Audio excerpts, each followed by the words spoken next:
ପ୍ରତ୍ୟେକ ବ୍ୟକ୍ତି ଠିକ୍ ଯେମିତି ସାଗରର ଅତଳ ଗର୍ଭରେ ପଡ଼ିଥିବା ଶାମୁକା ଭିତରେ ଲୁଚିଥିବା ମୁକ୍ତା ପରି ମୂଲ୍ୟବାନ ଅଟନ୍ତି।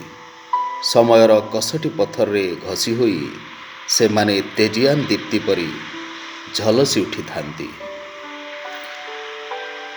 ସତ୍ୟସାଇ ବାବା says, if there is righteousness in the heart, there will be beauty in the character.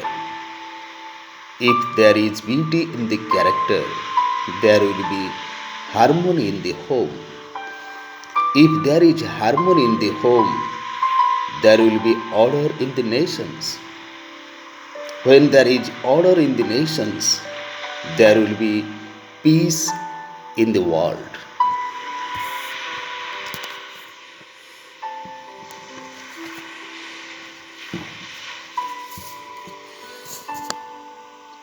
ए सृष्टि बड़ विचित्र, ए सृष्टि भारी सुंदर।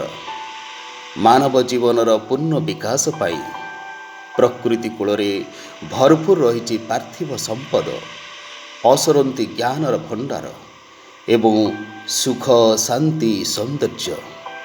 प्रकृति सृष्टिर आदिम कालरू मानवर साथी पालटि आसिछि, किंतु मनुष्यर समस्त प्रयास जेतेबेले स्वार्थ कैन्द्रिक होइछि, सेतेबेले सृष्टि होइछि बहु विभ्राट, बहु विपद, बहु अशांति एवं बहु पतनर कारण।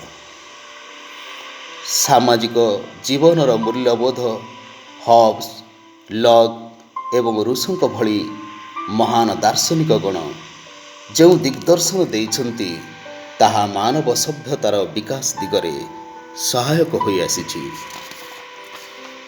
मानव संस्कृतिर मूल्यबोधर आवश्यकता एवं यथार्थता वर्तमानर युवपीढ़ी नूतन दिग्दर्शन देइथाए। सेमानक भितरे लुचि रहिथिबा प्रतिभा तथा प्रज्ञा एवं असीम शक्ति राष्ट्र गठन रे मुख्य भूमिका ग्रहण करिथाए। विशेषकरी उत्तम जीवनर लक्ष्य, चरित्र गठनर महत्व, नैतिकतार मापकाठी, उत्तम व्यवहार आदि शिक्षार विकास दिगरे सहायक होइथाए। चलंती समाज रे घटुथिबा घटना अधिक विचलित करि देउछि।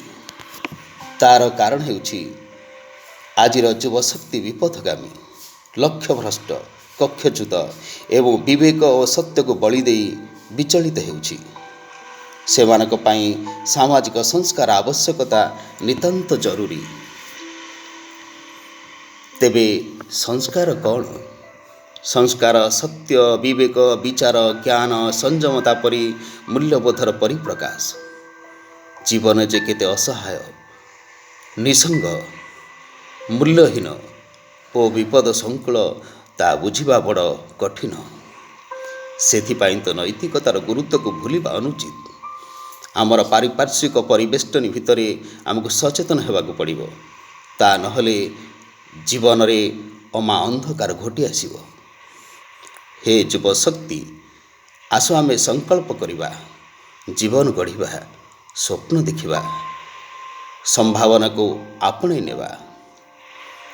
एक सुंदर समाज गठन दिगरे संधान जारी रखिबा। मानवर नैतिकतार आधार रे सारा विश्व को महिमा मंडित करिबा।